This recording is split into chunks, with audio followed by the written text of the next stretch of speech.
Gary. Vasquez-USA Today sports the Dallas Cowboys have plenty of work to do to restock and refine their roster in the hope of improving of last year's playoff run. We'll be looking at all of the 2019 needs for this offseason in the coming days, and we're going to start with paramount position of quarterback. Unlike most spots on the team, the quarterbacks don't have anyone with an expiring contract this year. Both Dak Prescott and Cooper Rush will be in the final year of their deals, while Mike White still has 3 years left on his rookie contract.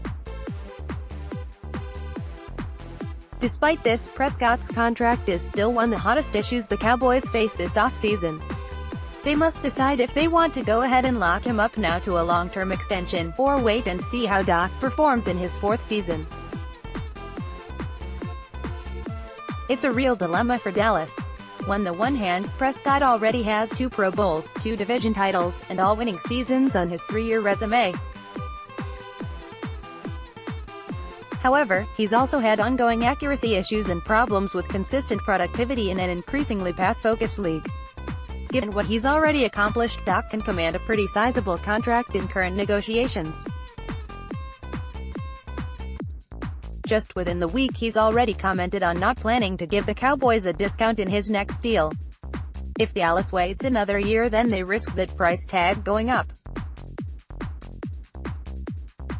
They could be competing with the open market, or what if Prescott leads the team to the NFC Championship or beyond in 2019?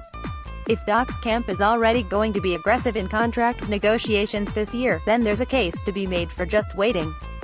Let him play on his bargain $2.14 million cap hit and use the savings to load up on talent for a championship run.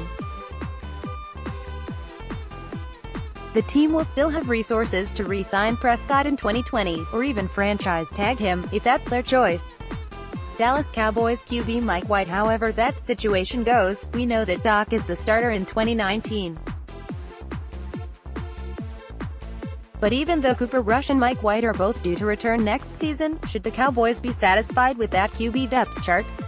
As I wrote about earlier this week, Dallas has good reason to look at adding a veteran passer to the mix this offseason. If Rush and White beat them out, that's great. But if not, it adds an experienced voice to help Dak Prescott in this critical upcoming year. You can go a few different ways. Some of the projected free agents can match Prescott's mobile style, such as Tyrod Taylor, Trevor Seaman, or Robert Griffin III. Others give you the experience edge, such as Ryan Fitzpatrick, Josh McCown, or Matt Schaub. It doesn't seem likely that the Cowboys would draft another QB after just taking Mike White last year with a 5th-round pick. Unless they are moving to a completely different philosophy, Dallas will likely give White at least another year or 2 to develop as a mid-round selection. Ideally, at least one of White or Cooper Rush will show some growth this year and inspire confidence as the immediate backup. But adding a veteran for competition certainly couldn't hurt, and Dallas has the cap space to do it. Thankfully, everything that Dallas might have to do this offseason at quarterback is optional. They can choose whether or not to redo Prescott's contract, or whether or not to pursue upgrades behind him. There is no gaping hole being created by a potential free agent departure. The Cowboys have the power now, but that can quickly change next season once Dak's a free agent. That's why they still have a big decision to make in 2019. 2019 offseason quarterback. With a report coming out of Philadelphia that the Philadelphia Eagles aren't going to be offering a contract to Golden Tate prior to the start of NFL free agency on March 13, there have been many in Cowboys Nation clamoring for the former Detroit Lions wide receiver to be a free agent target for the Dallas Cowboys. The Cowboys may have a need in the slot in 2019, with speculation raging about the future of Cole Beasley with the Dallas Cowboys. It's possible that Golden Tate could fill that void if Beasley were to depart. Here's my internal debate about why the Cowboys should and shouldn't pursue him. Why the Cowboys could pursue Golden Tate need other than Amari Cooper. The Dallas Cowboys don't have a player on the roster for 2019 that has any extensive experience working out of the slot in the NFL. Cole Beasley's potential departure leaves a hole on the wide receiver depth chart. Dak Prescott loves Cole Beasley. When he was able to run the offense the way he wanted to, Beasley flourished. Dak enjoys the benefits of a good slot receiver because he likes to throw the ball on crossing routes over the middle of the field. Golden Tate could be that guy. Golden Tate has long been one of the best in the NFL with running routes out of the slot. Per Pro Football Focus, in 2018, Golden Tate had 49 receptions in the slot, which ranks him tied for 10th in the NFL with Larry Fitzgerald. His 504 yards from the slot ranked 16th in the NFL, which was only 63% of his receiving yards on the season.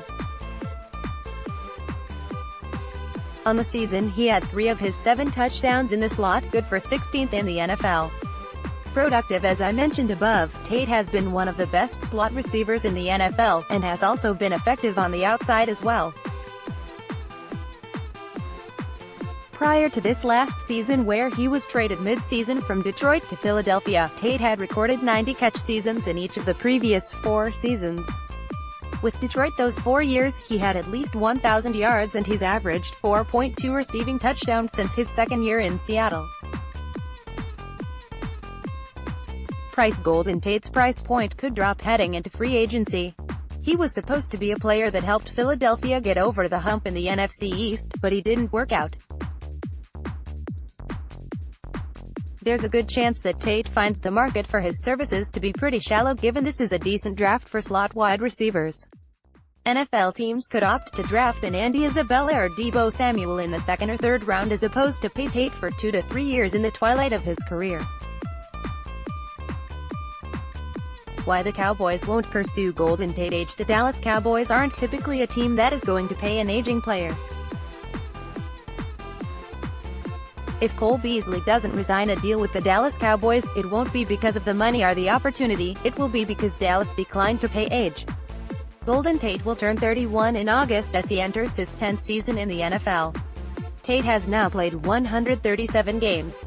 Players don't usually get better with age.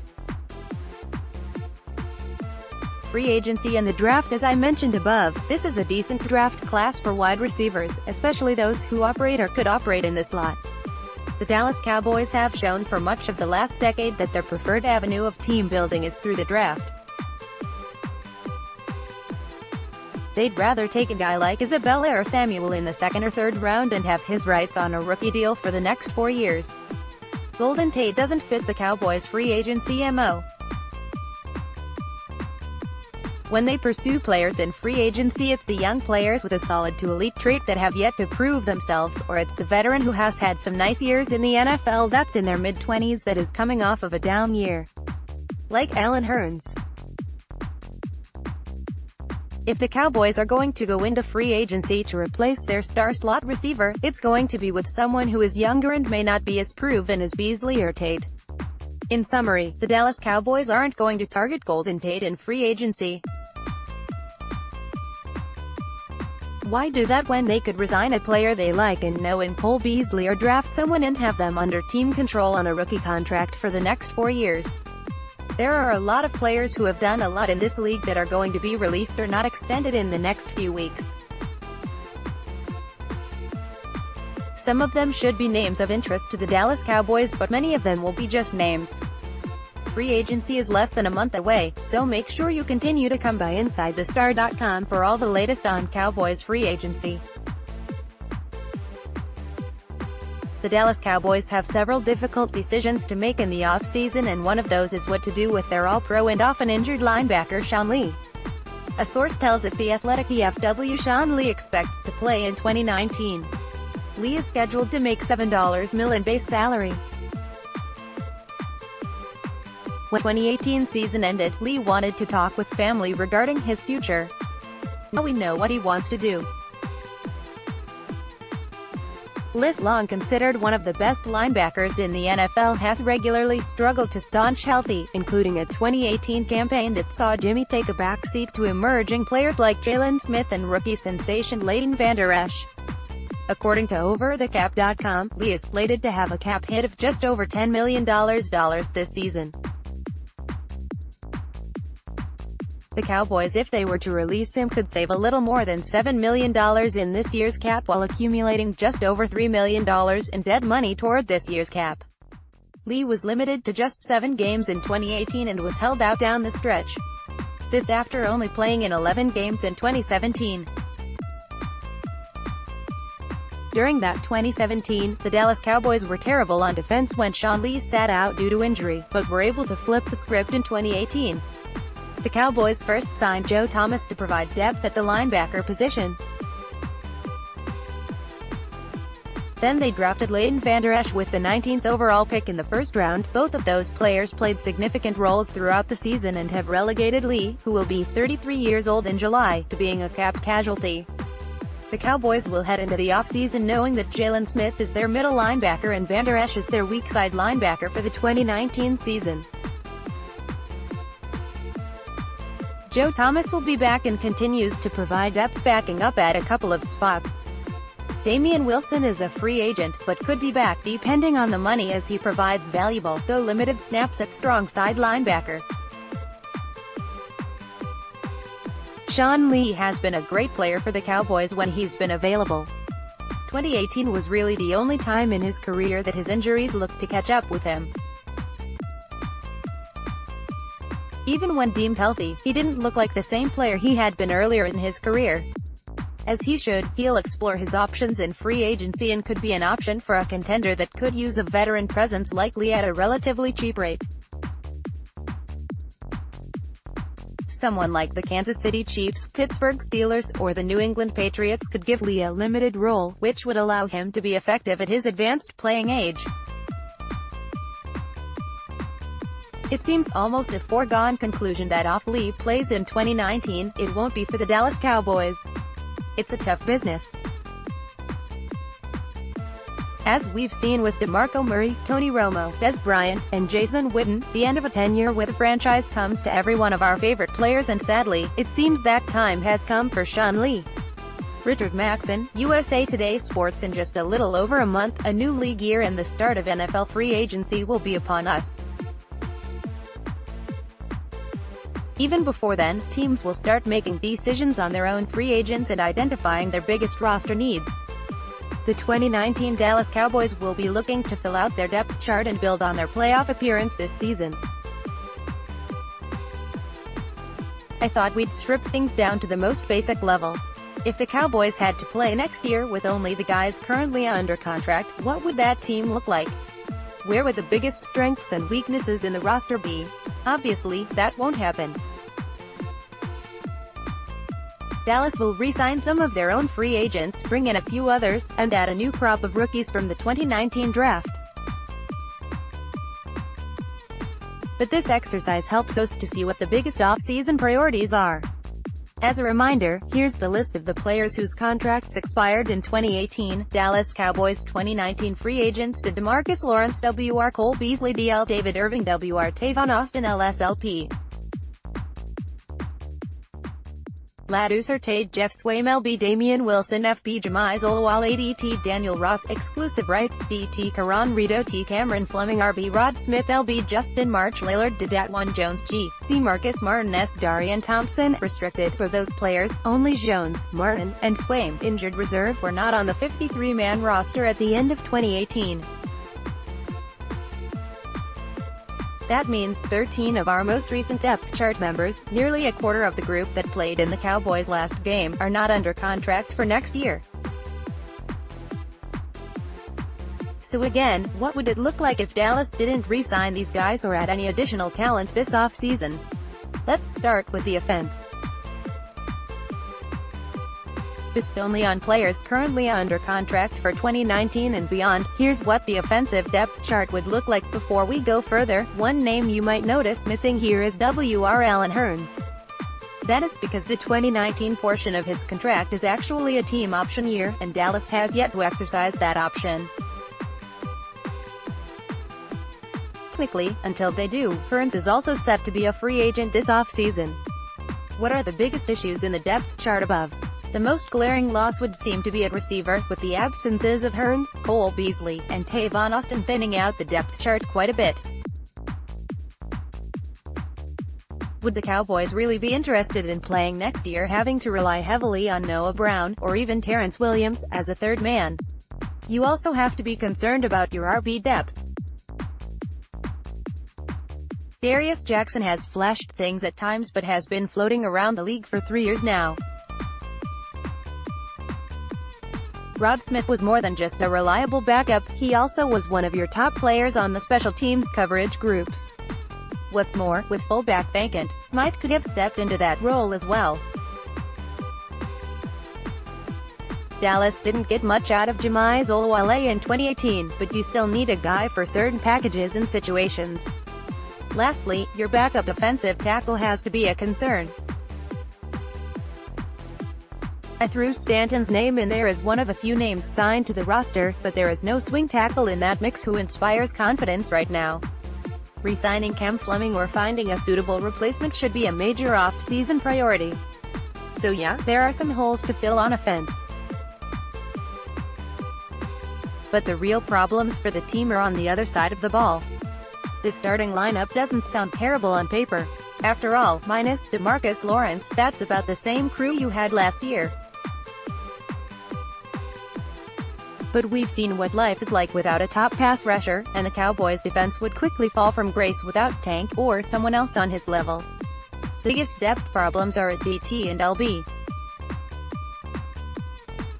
I plugged Cheetah, a practice squad holdover, in there at DT because he was the only guy left, but Dallas needs to do better.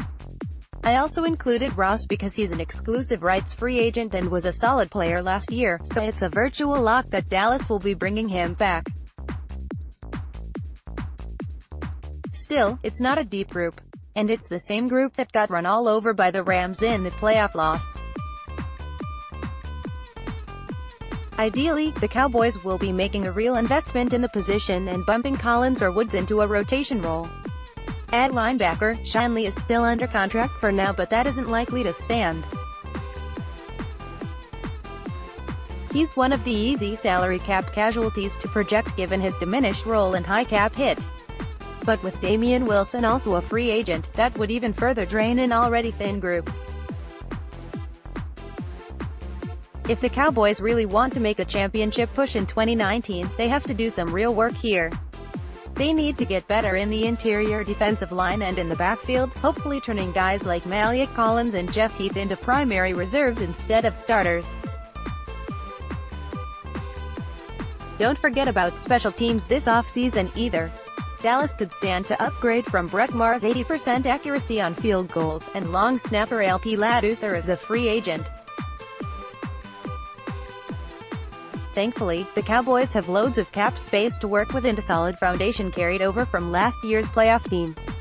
Even without a first-round pick this year, they have all the resources to improve and be a real contender next season. But clearly, as this exercise showed us, they have plenty of work to do to make it happen.